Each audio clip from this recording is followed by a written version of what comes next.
Did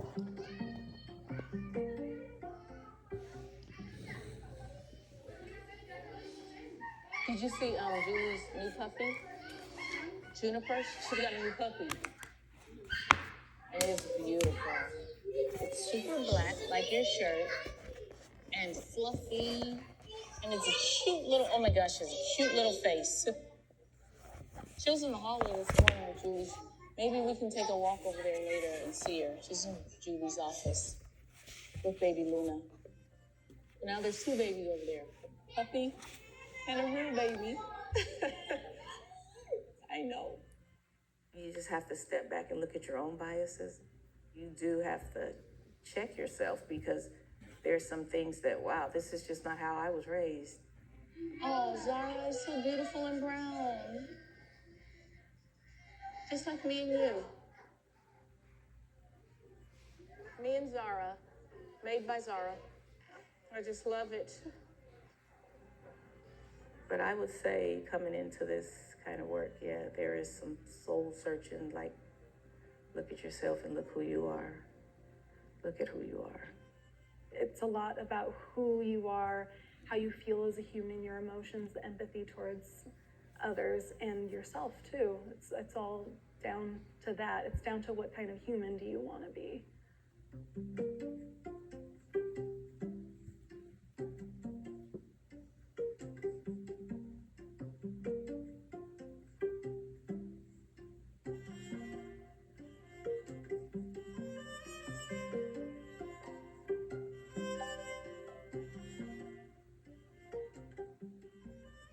So what do you have in there? Circles? You can draw them in there. Let's look at your face. What do you notice about your lips? Children at this age are constantly looking at what's different, what's similar. We have different cheeks, different lips, different noses. Getting them to open up about who they are, being willing to be present in the classroom, sharing who they are, whether it's just something that they like. I think it's the opportunity for them to become proud of who they are and their self-esteem and how they share that with others or how they might not want to. Do you want to show your self-portrait, Emily?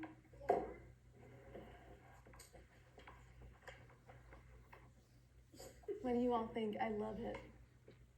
What was, I noticed that you had added something here. What were those? I'm done. On yours? Well, we're gonna draw again, hun. They're cheap. They're cheeks. And then I noticed your nose too. Everyone has a different shaped nose on theirs. Mine is down. Yours is down. So you have a triangle going down like this, right? Mine is like a rectangle type. And I notice it's holding up your glasses. What shape is Zara's nose? What shape is your nose, Zara? Heart. Kind of, it does. It has like kind of a heart shape to it. Mine is a little bit round.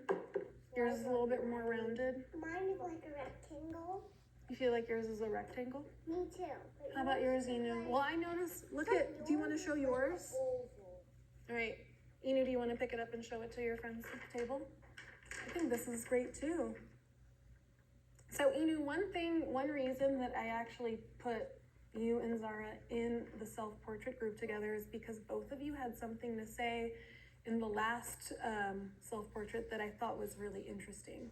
So Zara, last time you were in the studio, told me that, and Davis and Emily, you were in the same group as Zara, so you might remember too, is that Zara had said that when she watches fairy tales, that they don't draw boys with eyelashes. Joyce mentioned to me that she said that when you looked in the mirror that you don't have eyelashes, but Zara was pointing out that boys have eyelashes too. What do you think about that? Yes.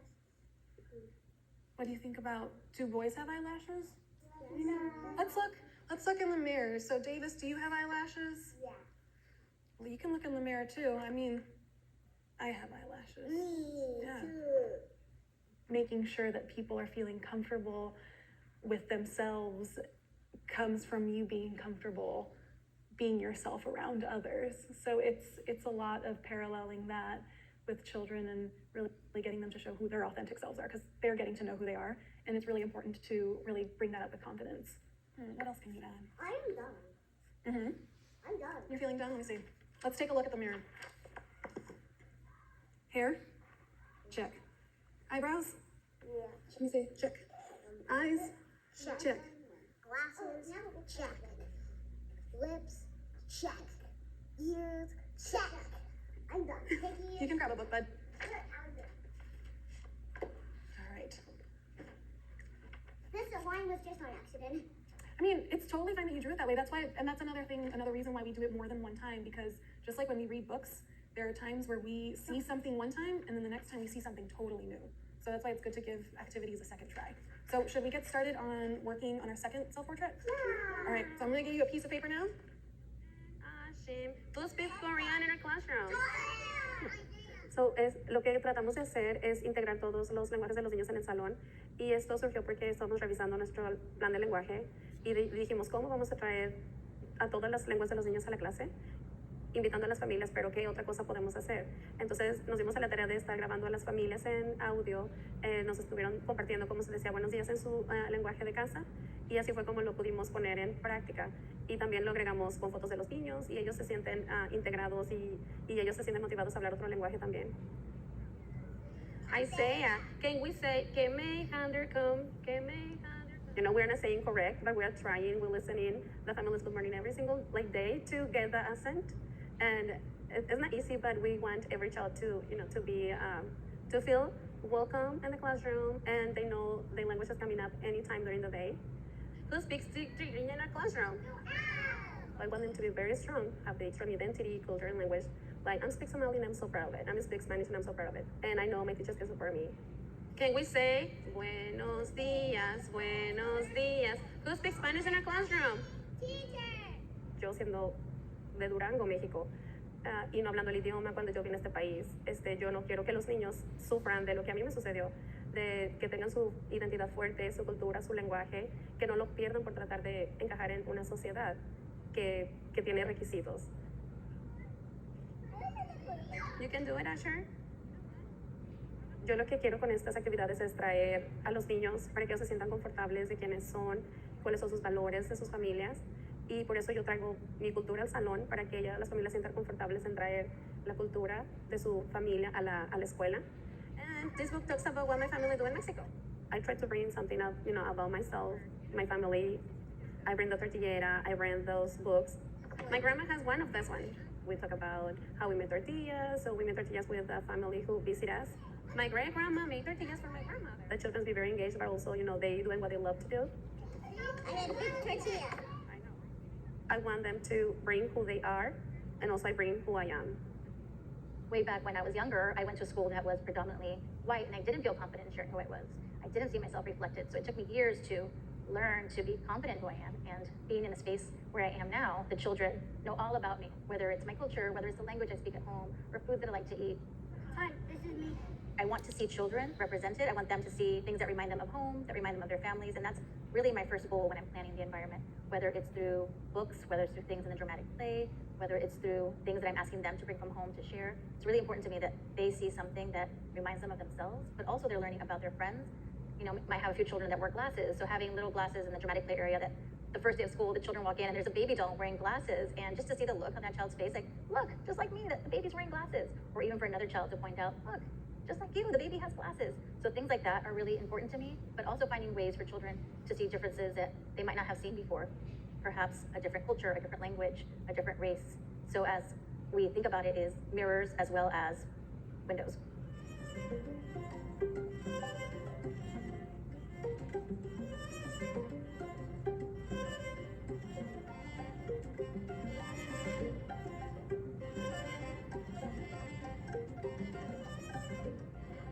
It's always good to bring up conversations about what we eat at home, because they love to share what they eat at home and how they make it, especially.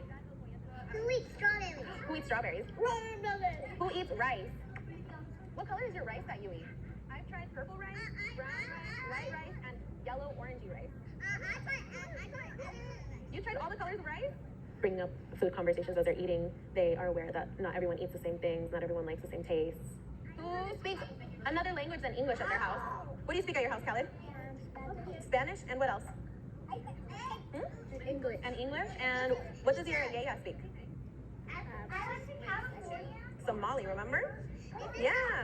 What do you speak at your house? Kelly? Do you know what language Khalid speaks at his house? Do you know what he speaks at his house? Do you speak Somali? Do you speak Oromo? Aroma. Oromo. No, Aroma. Oromo with the O at the end. Just one O. O at the beginning O and then at the end O. Oromo. I think the differences makes it fun for them to understand who they are and that they're special and different from everyone else. Talking about the differences really helps them see that everyone is different and we can also get along. Thank you. That's what having an anti-bias education creates. It just creates an empathetic human beings who can care for one another and take care of each other instead of just being isolated and kind of caring about themselves. It creates a much more connected community and larger world. We had a parent who was in a wheelchair, who helped us to rethink how we designed our classroom, the space. The children were interested in him and in his wheelchair, and we talked about how, what is a wheelchair for?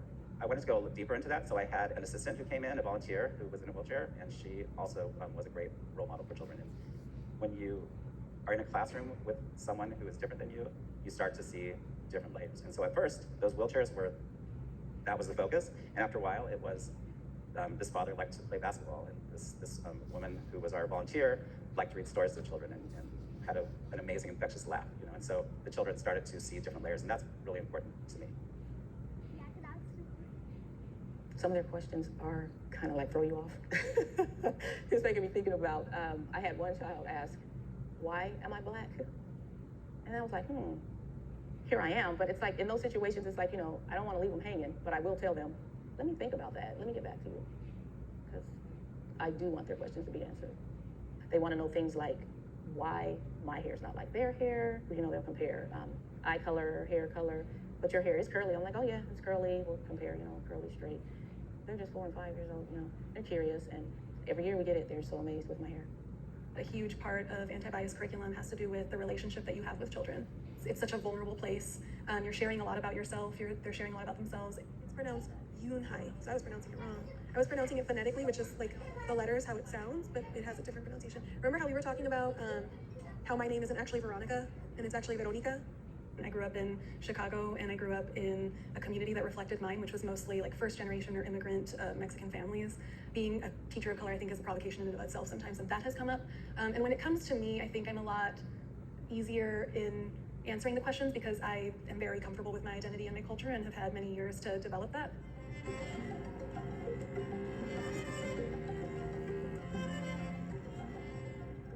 Right away in our classroom, we talk about our 3 rules, which are our feelings need to be safe, our bodies need to be safe, and our materials need to be safe. Part of that is children need to feel safe to be whoever they want to be. And that is what's happening in the dramatic play area. They are acting out different ways of being in the world. In one of my first morning meetings, I bring a skirt that I like to wear. I tell the children that, you know, I want to wear the skirt, but I want to make sure that I feel safe wearing the skirt in the classroom. And so I'm just a little bit afraid that someone might laugh, or they might feel uncomfortable. So I just want you to know that sometimes I wear a skirt and it's really comfortable. I like it. I like to spin around in it. That is one way to use my own personal things that I like to do as a model for dramatic play. And so the children get to be whoever they want to be. It's one of my goals with my teaching team to put out materials that are not gender specific. So having lots of fabric, having materials that are open-ended, having things such as doctor tools and baby dolls, maybe with no clothes, but just little pieces of fabric, and seeing the children come into that space. And without even saying it, they know this is a safe space to explore the different materials. And they're having conversations about what they're wearing. Oh, look at me, I made a skirt, or I made a cape. There's so many possibilities because the pieces of fabric aren't dictating what they're supposed to be dressed as, but it opens up this big world of endless play of so many things that they can be. Sometimes we'll do, you know, a persona doll story. We'll grab a book and put the doll in the situation. Me and Veronica did one with my doll's black, her doll's Latina, and that they couldn't be friends just because they had 2 different skin tones. And we were asking the friends, you know, is this fair? And they came up with so many solutions of why it's not fair. And it's like, if we just keep talking to them about this, there's that phrase, there's good in everybody. You got to see it. There's things that are different and unique about you. There's different things that are unique and different about other people. We're constantly listening, we're observing what the children are doing. Dramatic play, I mean, that's where they're always testing out those theories of the things that they're seeing in day-to-day life. They're playing it out because they want more information on it, they're curious. We've had arguments about can't have 2 dads, can't have 2 moms. We had a little boy who said, that's not true because I have 2 moms. And I mean, he was heated. He really got angry about it. And it's like, why can't you, you know? So we have to talk about things that are like, every family's not the same. You know, Some have a mom and a dad, some have two dads, some only have a mom. You know, some friends live with their grandparents or their aunties and uncles. So Huckleberries, today I wanted to introduce you to a new friend in our class. Well, this, Huckleberries, is my friend Nash. It's their first day in our class. They're just looking around at all of you, and they're so curious to know who you all are. Today was fun. It was really interesting, though, knowing going in, being like, I don't know what questions kiddos are going to have or what they're going to say, which is both like nerve-wracking, but also kind of exciting. It's that place of not knowing as a teacher and just being okay with that. And the friend likes to ask the question, are you a boy or a girl? And Nash answers, I'm just a kid. But kids can be boys or They can be boys or girls. Yeah. Or maybe non-binary. Yeah. It was just like, non-binary, yeah. That's just something that we know. And this is something, I mean, it's like, they're 4 and 5 years old, and they just didn't make a big deal out of being a boy or a girl. And I think it was a huge testament to how much we've been talking about it in the classroom that you never mentioned the term non-binary. It was a child who brought that up because it's constantly in conversation.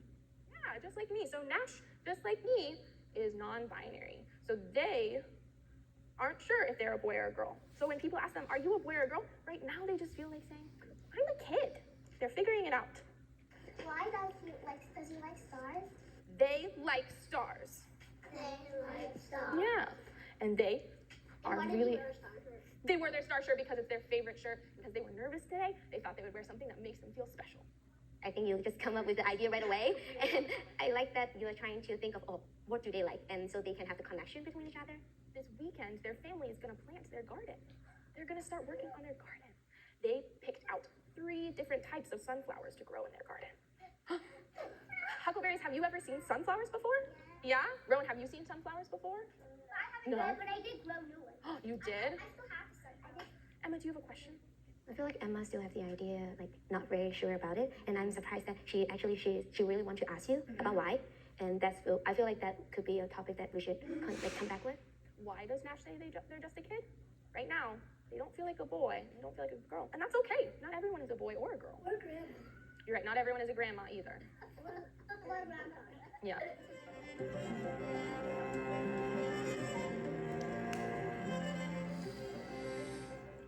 Starting from the very youngest classroom, something that we really think deeply about with the children is fairness.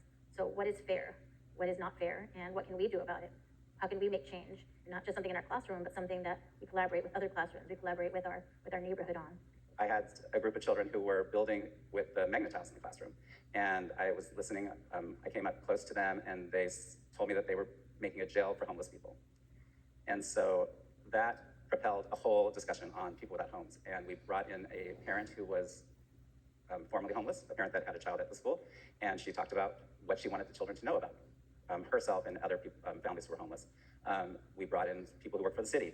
After this very long, probably a 2-month project, the children started playing with the bigger blocks to build homes that were more soft, and they had pillows and they had blankets. Their play had changed, and the environment provided those kinds of resources for them. Thanks for a blanket.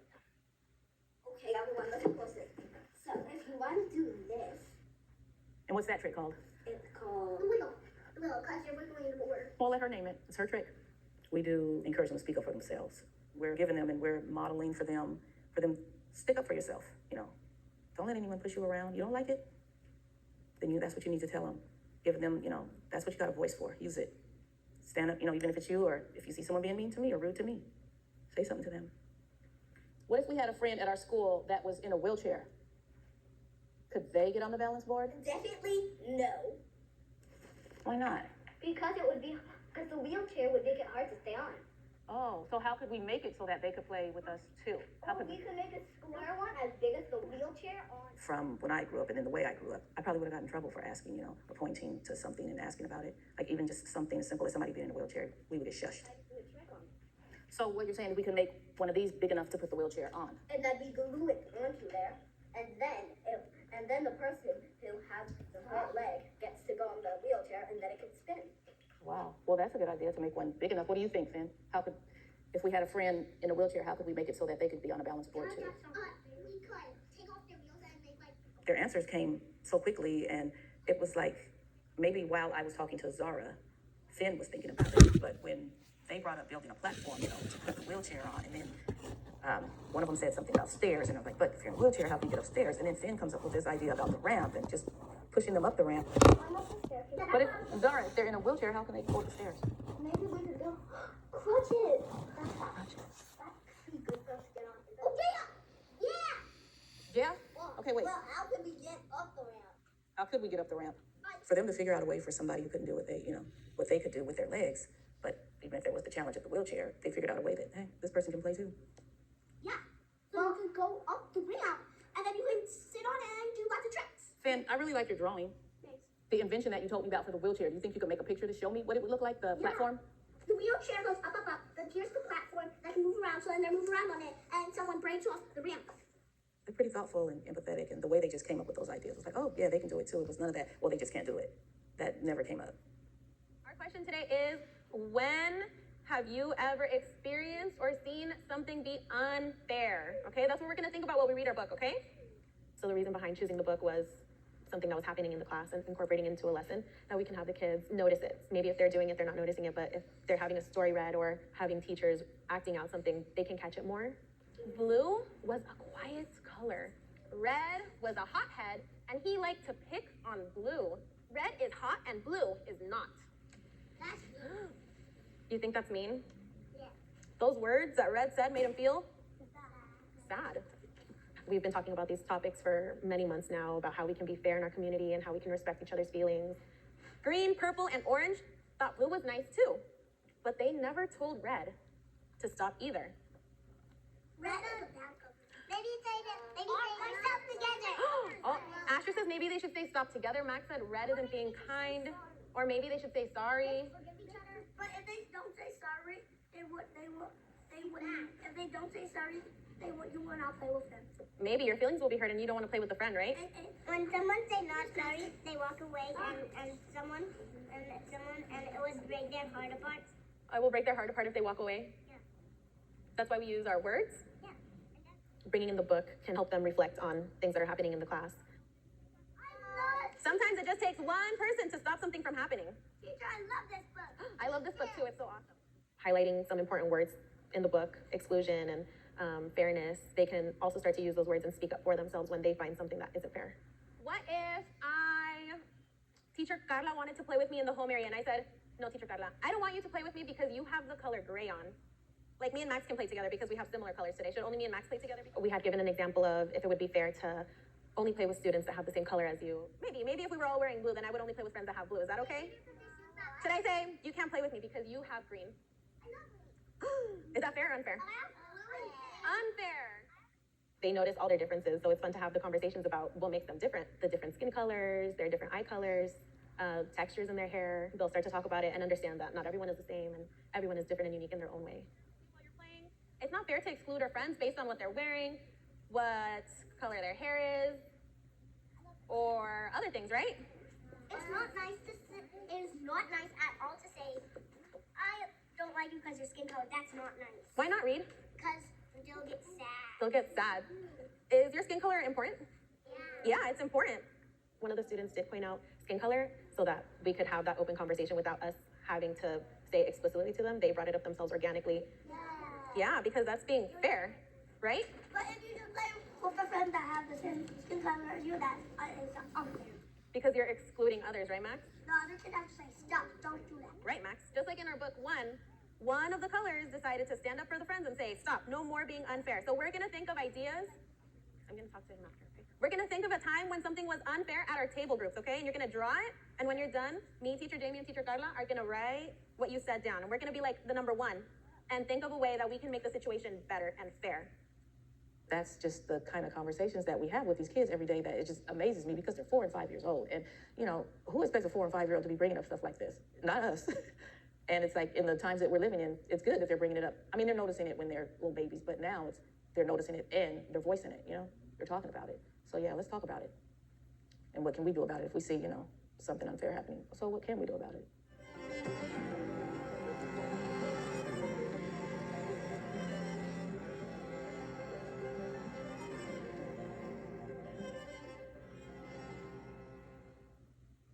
In my dizzy box, shake a, oh. finding the right balance between bringing up a topic, bringing up something that has happened, versus waiting for the children to bring it up. I often think, what is the right way? What should we do? A book. I got this one from my home collection. I was really thinking a lot about George Floyd and his murder, and I wondered if the children would know about it. I wondered if they were going to bring it up. And I also wondered, should we bring it up? Should we be proactive?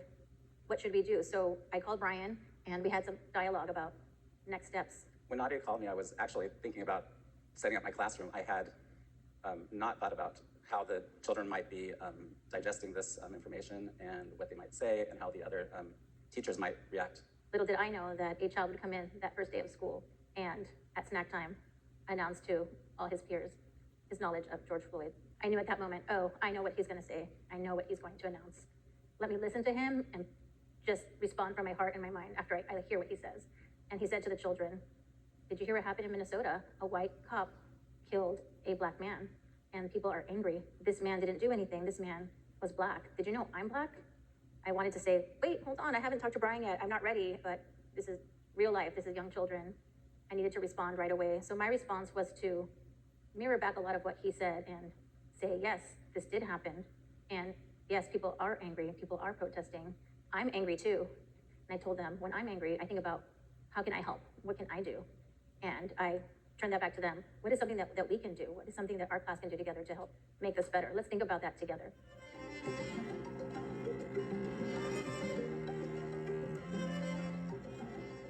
First thing I thought about is, okay, I need to tell the families what happened. I need to tell them how the children responded.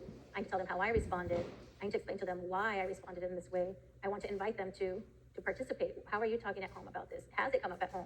Parents are putting a lot of trust in us as teachers, and so we want to do this right. We don't just have one family's child. So you have this big group of parents who have all these different ways of thinking about how they want to talk to their children about race. So we really are taking them into account. We also want them to know about what we're up to, what we are thinking, and so we are sharing things that we're using, books that we're reading. It's key to have this conversation go back and forth.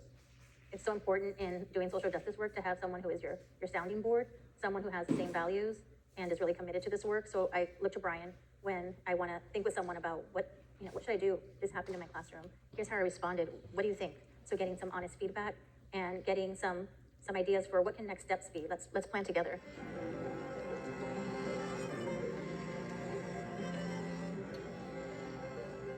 This one is called Enough, and then it tells you a little bit about what the book's about. So under here, it tells you 20 protesters who changed America. So this is about 20 different people who did different things to help change things, to make things more fair in America. Does that remind you of anybody? People who have... Okay, yes. He's one of the 20 people in this book who helped make change. San Francisco 49ers football team. Colin took a knee to support Black Lives Matter. This was his way of spreading the word and showing people that things are not fair right now. Things need to change. People, see how he's kneeling? It's called taking a knee.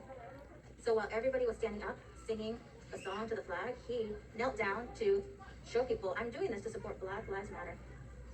All those people. Yeah, in front of, oh, check it out. Russell noticed that they're showing all those people. All those dots are people. The next day, I had given them this, I called it homework, because they enjoy being these big kids who are going to kindergarten soon. I gave them their homework was to think about, well, what can we do about it? What can we, as a group of 5-year-olds, together with your teachers, what can we do to help make this a better place for everybody, a more fair place? So they came back the next day, and one of the children said, we need to support Black Lives Matter, and we need to make signs, and we need to hang them up so that people know that Black Lives Matter, and it's so important. And it's like, great, let's look to the children for the ideas. Tomorrow we'll get the paper, we'll get the paint. No, Nadia, this is really important work. We can't wait till tomorrow. We have to do it now. Yes, let's do it now. You're right, this is important work. We can't wait till tomorrow. And we started this journey on, well, what does that mean, Black Lives Matter? And what can our role be in supporting this movement? We got sticks, we put the signs on the sticks, and we had a march around the school. And again, Nadia, it's not over. That's just in our school. That's just walking around our yard. We have to go in all the classrooms in our school and tell them how important Black lives are. They need to put our signs up in their windows. We could talk about ways to do Black Lives Matter. Maybe we could do it from section talking. Yeah, I'd agree with Russell. Me too. I told him, well, let me check with our director so we can make a plan on when that can happen. No, we should check with the director.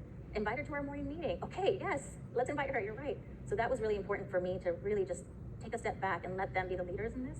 So I did invite our director. Belan came in and she listened to their ideas about going to all the classrooms to, they were calling it spread the word. So she brought in our school's diversity statement.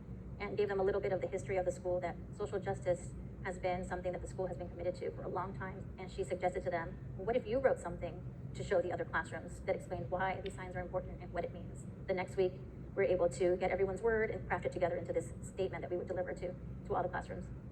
This is our Black Lives Matter sign, and we have a Black Lives Matter statement. We hope you'll hang this sign up and help us spread the word. The word I'm talking about is Black Lives Matter. Peace out! So Coyotes, thank you for all of your hard work. It's really inspirational. And we And are look also at what making my some letter signs. behind you. And I can't wait to read your statement. This is amazing. Down there. You guys are doing very, very important work, and this is a very important message. So thanks, Coyotes. The Black Lives Matter movement is a group of people who want to make sure that people of all skin colors are treated fairly. Black Lives Matter. It just really gave me so much hope that these children are such great leaders already. I started calling them social justice leaders, which really made them proud. But right now, Black Lives Matter because Black people are not being treated fairly. And that's not nice or respectful to people's feelings. We're setting the foundation for children to be advocates for themselves and for their communities, and nothing could be more important, especially in these days. And it's not something that we can gloss over or not think about. It's in our bones, and it's in my bones as a gay man. I have experienced prejudice and violence in the world, and so I want the world to be a just place for all children, and a fair place for all children, and a safe place, and a joyous place. And so those things go hand in hand with anti-bias work. We are like a rainbow, and a rainbow should have all skin colors. Don't treat people differently because the color of their skin. We hope you can join us and put up a Black Lives Matter sign on your window for everyone to see. Love, the Coyotes.